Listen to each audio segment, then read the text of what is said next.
एक बार फिर से आपका स्वागत है आपके अपने channel learn science with Manisha में, जिसमें मैं आपको अपडेटेड एनसीईआरटीज़ करवा रही हूँ। क्लास 10th की एनसीईआरटी करवाऊंगी आज मैं, जिसमें चैप्टर 1 स्टार्ट किया है। 9-10 की एनसीईआरटीज़ मैं आपको टॉपिक वाइज करवा रही हूँ और हमारे चैप्टर का नाम है केमिकल रिएक्शंस एंड इक्वेशंस। तो in this video you will learn about what is chemical reaction, how to identify that chemical reaction is happening, where chemical reactions are happening and why we are studying about it. Students, जब हम अपनी surrounding में देखते हैं तो हम बहुत सारे चेंजेस होते हुए देखते हैं। तो कुछ चेंजेस ऐसे होते हैं जो कि सिर्फ बाहर से देखते हैं और वी कैन से जस्ट वो फिजिकल है, लेकिन कुछ चेंजेस ऐसे हैं जिसमें कि पूरा ही सब्सटेंस चेंज हो जाता है या फिर न्यू सब्सटेंस फॉर्म होता है। तो ऐसे चेंजेस जिसमें न्यू सब्सटेंस फॉर्म होगा उनको हम बोलेंगे केमिकल चेंजेस। इसके बारे में हम प्रीवियस क्लासेस में पढ़ चुके हैं, तो इस चैप्टर में हम केमिकल चेंजेस पे फोकस करें। फ्रेंड्स, आपने अपनी डे टू डे लाइफ में देखा होगा कि मिल्क कर्ड में कन्वर्ट हो जाता है। ये एक चेंज है जो आप सबने देखा होगा। तो इस वाले चेंज में अगर मैं बात करूं तो हमारे पास इनिशियल सब्सटेंस क्या था? मिल्क। ये हमारा इनिशियल सब्सटेंस था और मिल्क से हमारा क्या बना? कर्ड। तो ये हमारा प्रोडक्ट फॉर्म हुआ। हमने देखा कि मिल्क कंप्लीटली चेंज होकर कर्ड बन गया। तो कैन वी से कि यहाँ पे पूरा न्यू सब्सटेंस फॉर्म हुआ है? We can say this, yes. चलिए कुछ और एग्जाम्पल समझते हैं। आपने रस्ट जरूर देखी होगी। आपने देखा होगा जब आयरन आर्टिकल्स या आयरन की कोई भी चीज़ एयर के और वाटर के कॉन्टैक्ट में आती है तो वो एक ब्राउन कलर की लेयर फॉर्म कर लेती है। ये जो ब्राउन कलर की लेयर है इसी को हम बोलते हैं रस्ट, राइट। तो अब यहाँ पर देखो कि हमारे पास क्या था? आयरन। इनिशियल में आयरन था और आयरन से हमारे पास रस्ट बन गई, ठीक है। तो वी कैन से अ न्यू सब्सटेंस फॉर्म हो गया। एक और एग्जांपल समझो, जैसे हमारे पास ग्रेप्स होते हैं, राइट। और जब हम इनको फर्मेंट कर देते हैं तो हमारे पास एल्कोहल हो जाता है। तो यहाँ पे हमने इनिशियल क्या लिया था? ग्रेप्स, और वो क्या बन रहे हैं? Alcohol, right. तो यहाँ पर भी क्या हो रहा है? Chemical change. सिमिलरली जब हम कुकिंग करते हैं हमारे पास रॉ फूड होता है और उससे आप देखते हो completely different cooked food form हो जाता है, ठीक है। कंप्लीटली डिफरेंट क्या? कुक्ड फूड, जिसमें स्मेल अलग है, कलर अलग है। तो यहां पर भी हम देख रहे हैं कि केमिकल चेंज हो रहा है। तो ये कुछ चेंजेस ऐसे थे जो हमारी सराउंडिंग में हो रहे हैं। अब मैं आपको 2 एग्जाम्पल ऐसे दूंगी जो चेंजेस, केमिकल चेंजेस या केमिकल रिएक्शंस हमारी बॉडी में हो रही है। हम जो फूड खाते हैं वो बहुत कॉम्प्लेक्स होता है, ठीक है, और ये डाइजेस्ट होता है हमारी बॉडी में, और डाइजेस्ट होने के बाद ये सिंपल फूड में कन्वर्ट हो जाता है, ठीक है। तो यहाँ पर भी क्या हो रही है? Chemical reaction. उसके बाद एक और एग्जांपल देखो। ये जो सिंपल फूड था, हम ब्रीथ करते हैं ना, ऑक्सीजन लेते हैं रेस्पिरेशन के टाइम पे। क्यों लेते हैं हम ऑक्सीजन? ताकि हमारा ये जो सिंपल फूड है ये ब्रेक हो जाए, एक केमिकल रिएक्शन हो जाए, ठीक है। तो यहाँ पे हमारे लिए क्या बनेगी? एनर्जी फॉर्म होगी और कार्बन डाइऑक्साइड भी बनती है। रेस्पिरेशन के टाइम हम कार्बन डाइऑक्साइड रिलीज भी करते हैं ना, तो ये भी क्या है? एक केमिकल चेंज। और वी कैन से, और ये बेसिकली कुछ ही एग्जांपल्स है। ऐसे इतनी सारी चीज़ें हमारे सराउंडिंग में हो रही है। तो जब हम केमिकल चेंजेस क्या होते हैं, केमिकल रिएक्शंस क्या होते हैं, और इन सभी रिएक्शन में आप नोटिस करोगे कि जो हमारा ओरिजिनल सब्सटेंस था उससे एक न्यू सब्सटेंस फॉर्म हुआ है, और हम कह सकते हैं हमारे ओरिजिनल सब्सटेंस का नेचर चेंज हो गया है। तो ऊपर हमने जितने भी एग्जांपल्स डिस्कस किए हैं उन सब में केमिकल चेंजेस हो रहे हैं। और ऐसी प्रोसेस जिसमें केमिकल चेंज होते हैं उनको हम बोलते हैं chemical reaction. So what is chemical reaction and how we can define it? Chemical reaction एक ऐसा प्रोसेस होता है जिसमें एक या एक से ज्यादा सब्सटेंस से एक नया सब्सटेंस फॉर्म होता है, और जो नया सब्सटेंस फॉर्म हो रहा है या जो न्यू सब्सटेंसेस फॉर्म हो रहे हैं उनकी प्रॉपर्टीज अलग होती हैं। देखते हैं क्या यही लिखा है यहाँ पे? Yes, chemical reaction a process, chemical reaction is a process in which one or more substances change into new substances. एक ऐसा प्रोसेस है जिसमें एक से ज्यादा सब्सटेंसेस न्यू सब्सटेंसेस में चेंज हो जाएंगे, और चेंज होने के बाद जो सब्सटेंस बनेगा उसकी डिफरेंट प्रॉपर्टीज होंगी, और इस तरीके की प्रोसेस को हम बोलते हैं केमिकल रिएक्शन। और ये केमिकल रिएक्शंस हर जगह होते हैं। जैसे किचन में अगर हम बात करें तो जब हम कुकिंग कर रहे हैं तो केमिकल रिएक्शंस हो रही है। ह्यूमन बॉडी में अगर बात करें तो डाइजेशन और रेस्पिरेशन में केमिकल रिएक्शन हो रही है। हमारे एटमॉस्फेयर में भी केमिकल रिएक्शन होती है। आपने एसिड रेन के बारे में सुना होगा, वो भी केमिकल रिएक्शन की वजह से फॉर्म हो रही है। इंडस्ट्रीज में इतनी सारी मेडिसिन, फर्टिलाइजर्स बन रहे हैं, वहाँ पर भी हम केमिकल रिएक्शंस यूज़ कर रहे हैं, ठीक है। नेचर में इवन प्लांट्स जो अपना खाना बनाते हैं बाय डूइंग फोटोसिंथेसिस, वहाँ पर भी केमिकल रिएक्शन होती है। चलो रीड करके समझते हैं। Consider the following situation of daily life and think what happens when. ये आपकी डे टू डे लाइफ की सिचुएशन है और आपको सोचना है कि क्या होता है जब milk is left at room temperature during summer. जब दूध गर्मियों में आप देखते हो रह जाता है बाहर, तो वो वहाँ पे क्या होता है? खराब हो जाता है दूध।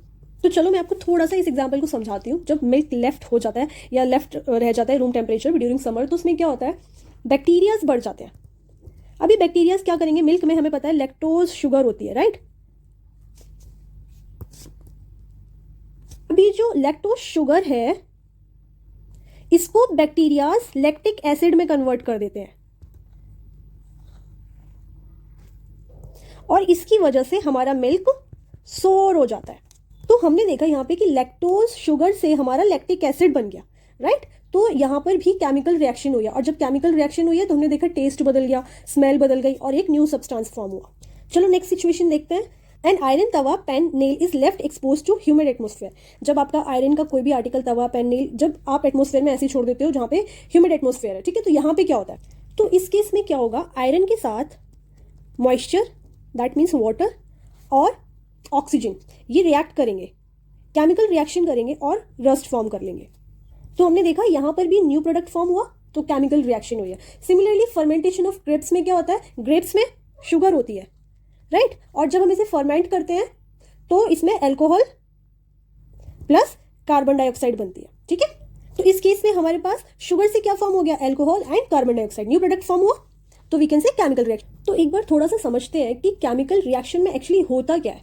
तो हमने जो सब्सटेंस लिया था, ठीक है, इस सब्सटेंस में इसमें एटम्स रीअरेंज होंगे। रीअरेंज कैसे होंगे, अब रीअरेंज कैसे होंगे कि क्योंकि इस सब्सटेंस में जो ओल्ड बॉन्ड थे वो टूट जाएंगे और न्यू बॉन्ड फॉर्म होंगे, ठीक है। तो ये जो रीअरेंजमेंट है एटम्स का, इसकी वजह से केमिकल रिएक्शन होती है। और ये केमिकल रिएक्शन कितनी इंपॉर्टेंट है ये सोचो, अगर केमिकल रिएक्शन ना हो तो हमारा फूड डाइजेस्ट नहीं हो पाएगा, ठीक है, हमें एनर्जी कहाँ से मिलेगी, फूड डाइजेस्ट नहीं होगा तो हम रेस्पिरेशन भी नहीं कर पाएंगे, फूड प्लांट्स भी फूड नहीं बना पाएंगे, कुकिंग भी इम्पॉसिबल हो जाएगी, इतनी सारी जो इंडस्ट्रीज है जिसमें केमिकल रिएक्शन हो रही है वो सब भी बंद हो जाएंगी, ठीक है। तो ग्रेप्स गेट फर्मेंटेड, ये भी केमिकल रिएक्शन है, फूड इज कुक्ड, ये भी केमिकल रिएक्शन है, food gets digested in our body, ये भी केमिकल रिएक्शन है, और जो हम रेस्पिरेशन करते हैं उसमें भी केमिकल रिएक्शन होती है। तो कार्बन डाइऑक्साइड हम रिलीज करते हैं और एनर्जी प्रोड्यूस होती है, एनर्जी को हम यूटिलाइज करते हैं अपनी बॉडी में जो और एक्टिविटीज हो रही है उनको करने के लिए। अब आगे देखो, इन ऑल अबव सिचुएशन, जो ऊपर वाली सिचुएशन है, इन सब में nature and identity initial substance की कहीं ना कहीं चेंज हुई है, और हम पहले ही पढ़ चुके हैं about physical and chemical changes of matter in our previous classes. अगर नहीं भी पढ़ा है तभी मैंने आपको थोड़ा सा एक्सप्लेन कर दिया है। तो जब भी केमिकल चेंज होगा we can say that chemical reaction has taken place. Whenever a chemical change occur and behind that change there is a chemical reaction that is going to take place.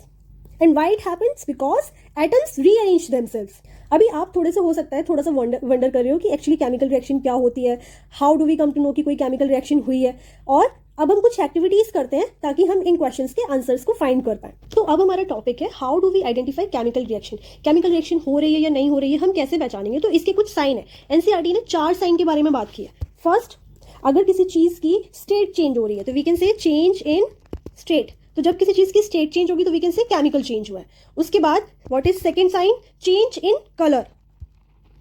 Change in colour, यहां पर भी आप बोल सकते हो कि chemical reaction हुई है। What is third sign, third is evolution of gas. जब भी केमिकल रिएक्शन होगी तो वहां पे हो सकता है गैस का इवोल्यूशन हो। और जो नेक्स्ट चेंज है, और वी कैन से जो next sign that is change in temperature. तो ये 4 पॉइंट्स आपको बहुत अच्छे से याद रखना है। क्या क्या है, सबसे पहले change in state, second change in colour, evolution of gas and change in temperature. देखो इवोल्यूशन ऑफ गैस का मतलब होता है जब केमिकल रिएक्शन होगी ना तो हो सकता है आपको बबल्स फॉर्म होते हुए देखें, और जब बबल्स फॉर्म होते हैं ना तो वी कैन से कि इसमें से गैस निकल रही है, गैस प्रोड्यूस हुई है और वो बाहर आ रही है बबल्स बनाकर, राइट। तो इसको बोलते हैं इवोल्यूशन ऑफ गैस। उसके अलावा आप देखोगे कि कई बार रिएक्शन होगी, आप उस बीकर को या टेस्ट ट्यूब को टच करोगे वो बहुत हॉट हो जाएगी, हॉट हो रही है तब भी चेंज इन टेम्परेचर हो रहा है, ठीक है। इन सबको अब हम एक्टिविटीज के थ्रू डिटेल में समझते हैं। चलो एक्टिविटी 1.1 करते हैं, ठीक है। क्वेश्चन क्या है इस चीज में, किस चीज का ध्यान रखना है कि ये एक्टिविटी आप टीचर की असिस्टेंस में ही करोगे और आपको जो है आई ग्लासेस भी पहनने हैं। क्या करना है इस एक्टिविटी में, हम एक मैग्नीशियम रिबन लेंगे, लैब्स में अवेलेबल होता है, कितना बड़ा 3 to 4 सेंटीमीटर लॉन्ग, और इसको रब कर लेंगे सैंड पेपर से। अब यहाँ पे ध्यान रखने वाली बात यह है कि हम रब क्यों कर रहे हैं, क्योंकि मैग्नीशियम एटमॉस्फेयर के साथ रिएक्ट करके मैग्नीशियम ऑक्साइड बना लेता है, ठीक है। और ये जो मैग्नीशियम ऑक्साइड की लेयर जब मैग्नीशियम रिबन पे बन जाएगी तो ये बर्निंग को रोकेगी, इसीलिए हम सबसे पहले इसको क्लीन करेंगे। फिर हम इसे टोंग से होल्ड करेंगे और इसे बर्न करेंगे यूजिंग अ स्प्रिट लैम्प और बर्नर, और कलेक्ट करेंगे जो ऐश इसमें फॉर्म्ड होगी उसे वॉच ग्लास में, जैसे कि यहाँ पर आपको फिगर 1.1 में शो किया गया है। Burn the magnesium ribbon keeping it away as far possible from your eyes, क्योंकि यहाँ पे ये थोड़ा हार्मफुल होता है, इसीलिए दूर से बिल्कुल मैग्नीशियम रिबन को बर्न करेंगे। अब आप क्या ऑब्जर्व कर रहे हो, व्हाट डू यू ऑब्जर्व। देखो ये हमारा बर्नर है, ठीक है, ये टोंग्स है जिससे हमने मैग्नीशियम रिबन को पकड़ा है और हम इसे बर्न कर रहे हैं। मैग्नीशियम रिबन को बर्न कर रहे हैं, और नीचे हमने ये वॉच ग्लास रखा हुआ है, क्योंकि जब रिबन बर्न होगा तो ऐश बनेगी, उस ऐश को हम वॉच ग्लास में कलेक्ट करेंगे। तो हम ऑब्जर्व क्या करते हैं, जब मैग्नीशियम रिबन बर्न होता है ना तो डेजलिंग वाइट फ्लेम प्रोड्यूस होता है, और बर्न होने के बाद वो वाइट कलर के पाउडर में कन्वर्ट हो जाता है। तो पहले हमारे पास मैग्नीशियम था, और वो बर्न होने के बाद जब ये बर्निंग आएगा ना, आप केमिस्ट्री में आपको याद रखना है, burning means reaction with oxygen, ठीक है, रिएक्शन विद ऑक्सीजन। तो मैग्नीशियम ऑक्सीजन के साथ रिएक्ट किया और मैग्नीशियम ऑक्साइड बना ली। तो ये जो ऐश थी, व्हाट वाज दैट, ये जो ऐश थी, यहाँ पर देखो, ये जो ऐश है ये क्या है, मैग्नीशियम ऑक्साइड, और यहाँ पे क्या था, मैग्नीशियम। तो मैग्नीशियम से मैग्नीशियम ऑक्साइड फॉर्म हुआ, ठीक है, एक न्यू सब्सटेंस फॉर्म हो गया, and this powder is magnesium oxide, and it is formed due to reaction between magnesium and oxygen present in the air. Why magnesium oxide is forming? Because magnesium is reacting with the oxygen present in the air and it is forming magnesium oxide. तो initial substance हमारा ये थे, ये दोनों initial substance थे, और final हमारा ये था। देखो अब मैं आपको यहाँ पे 2 पॉइंट बहुत इंपॉर्टेंट बता रही हूँ। पहला देखो, यहाँ पे मैग्नीशियम एक चीज़ और ऑक्सीजन दूसरी चीज़, ये दोनों कंबाइन हुए, ठीक है, और इन्होंने फॉर्म कर लिया magnesium oxide.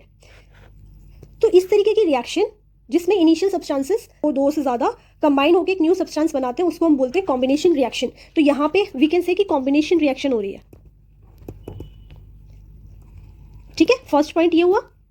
Second important point, आप देख रहे हो कि जब ये रिएक्शन हो रही है तो यहाँ पे कितनी सारी हीट प्रोड्यूस हो रही है फायर की फॉर्म में, ठीक है। तो जब कोई ऐसी रिएक्शन होती है जिसमें हीट प्रोड्यूस हो तो उसको हम क्या बोलेंगे, उसको हम बोलेंगे exothermic reaction. Exothermic reaction, therm मतलब हीट। और इंपॉर्टेंट चीज़ यहाँ पर ये है कि मैग्नीशियम बहुत ज़्यादा रिएक्टिव मेटल होता है, और जब ये बर्न करता है तो large amount of heat and light produce होती है। इसीलिए क्योंकि बहुत ज़्यादा अमाउंट में हीट और लाइट प्रोड्यूस होती है, इसीलिए हमें मैग्नीशियम फ्लेम को डायरेक्टली बर्न होते हुए नहीं देखना चाहिए। Okay, let's move on to the activity, that is activity 1.2। इस एक्टिविटी में हम देखेंगे कि दो सोल्यूशन मिलाने पर कैसे न्यू सब्सटेंस फॉर्म होता है, कलर चेंज कैसे होता है, प्रेसिपिटेट क्या होता है, और केमिकल रिएक्शन को कैसे पहचानते हैं। तो चलिए स्टार्ट करते हैं। Take lead nitrate solution in a test tube. Test tube में हमने लेड नाइट्रेट का सोल्यूशन ले लिया, उसमें ऐड किया पोटेशियम आयोडाइड सोल्यूशन, ओके, और नोटिस करेंगे, ऑब्जर्व करेंगे कि क्या होता है। तो चलो यहाँ पे समझते हैं। देखो, जब हमने लेड नाइट्रेट लिया और इसमें हमने क्या ऐड किया है, पोटेशियम आयोडाइड सोल्यूशन। जब आप ऐड करोगे आप देखोगे कि तुरंत जब ये दोनों सब्सटेंसेस, दोनों सोल्यूशंस मिलते हैं तो येलो कलर का सॉलिड सब्सटेंस बनता है, और ये जो येलो सॉलिड है ये है हमारा लेड आयोडाइड, ठीक है। What is this yellow solid, lead iodide, lead iodide PbI2।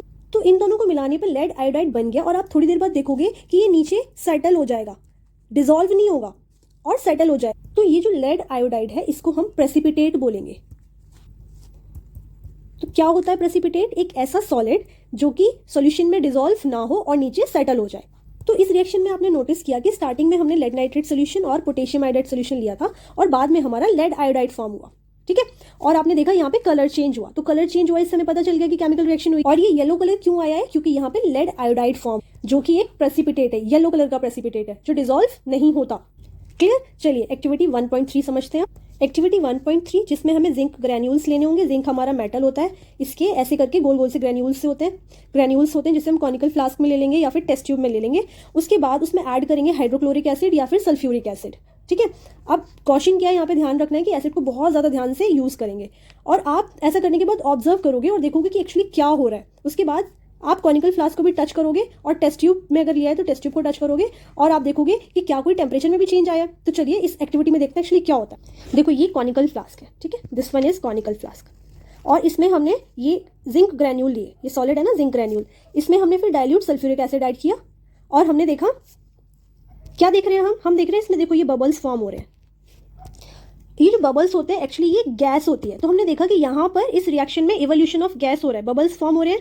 Bubbles कब फॉर्म होते हैं, जब गैस रिलीज हो। और हमने क्या देखा, ये जो फ्लास्क है ये भी हीट हो जाएगा, गर्म हो जाएगा, और धीरे धीरे ये जो जिंक ग्रैन्यूल्स हैं ये डिसॉल्व हो जाएंगे, डिसॉल्व होकर एक न्यू सब्सटेंस फॉर्म करेंगे। तो हमने देखा यहाँ पे कि यहाँ पर हाइड्रोजन गैस निकल रही है, या फिर वी कैन से गैस निकल रही है। जब इस तरीके से गैस निकलेगी तब भी हम कह सकते हैं कि कोई केमिकल रिएक्शन हुई है। तो कैसे लिखेंगे इसे हमने जिंक ग्रैन्यूल्स लिए थे, जिंक मेटल लिया था, उसके साथ हमने H2SO4 ऐड किया, और हमने देखा क्या देखा कि हमारे जिंक ग्रैन्यूल्स डिसॉल्व होना चालू हो गए, ठीक है। और साथ में हमने देखा बबल्स फॉर्म हो रहे थे, बबल्स फॉर्म हो रहे हैं मतलब हाइड्रोजन गैस रिलीज हो रही है, ठीक है। हमारी यहाँ पे दो ऑब्जर्वेशन रही, एक तो यहाँ पर गैस रिलीज हो रही है, इसका मतलब इवोल्यूशन ऑफ गैस हो रहा है। दूसरा हमने देखा कि हमारा जो कॉनिकल फ्लास्क था वो बहुत ज़्यादा हीट हो गया, बहुत ज़्यादा हीट हो गया, उसका टेम्परेचर बढ़ गया। तो जब ऐसी रिएक्शन हो जिसमें कॉनिकल फ्लास्क का या टेस्ट ट्यूब का टेम्परेचर बढ़ जाए या फिर जिसमें हीट प्रोड्यूस हो, उसको हम बोलेंगे एक्सोथर्मिक रिएक्शन।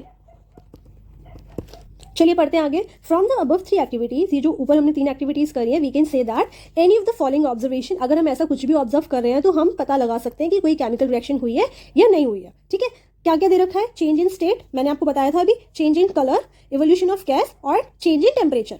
देखो यहाँ पे मैंने आपको यही बताया है, change in state, change in colour, evolution of gas and change in temperature. तो जब भी आप ये चीज़ें देखोगे कि साइन है, जब भी आप ये साइन देखोगे आप कह सकते हो कि यहाँ पे केमिकल रिएक्शन हुई है। अगर आपको ये एक्टिविटीज़ क्लियर हुई है, एक्टिविटी 1.3 से रिलेटेड मेरा एक क्वेश्चन है कि आपकी कौन कौन सी ऐसी 2 ऑब्जर्वेशन रही जो आपने इसमें की, ठीक है। वो आप मेरे को कमेंट सेक्शन में बताओगे अगर आपको क्लियर हो गया है तो। उसके बाद as we observe changes around us, हमारे आसपास जो चेंजेस हो रहे हैं, we can see that there is large variety of chemical reaction, कि हमारे आसपास ये नहीं है कि एक दो ही जगह केमिकल रिएक्शन हो रही है, बहुत सारी जगह केमिकल रिएक्शन हो रही हैं। और इसके बारे में हम वेरियस टाइप के केमिकल रिएक्शंस के बारे में, उनके सिंबॉलिक रिप्रेजेंटेशन के बारे में इस चैप्टर में पढ़ेंगे। फ्रेंड्स, आज की क्लास में इतना ही। मेरा जो इंटेंशन था इस वीडियो के पीछे, या जो मुझे आउटकम चाहिए था, वो ये था कि आपको केमिकल रिएक्शंस क्या होती हैं वो क्लियरली समझ आ जाए। ऑल्सो फ्रेंड्स, अगर आपको ये वीडियो अच्छी लगी है और आप चाहते हो कि आपके लिए मैं ऐसी और वीडियोस लेकर आऊँ, तो प्लीज़ चैनल को सब्सक्राइब कर लो, वीडियो को शेयर करो। जल्दी मिलती हूँ आपसे एक न्यू वीडियो के साथ, न्यू टॉपिक के साथ। तब तक अपना ध्यान रखो। Happy learning, keep learning.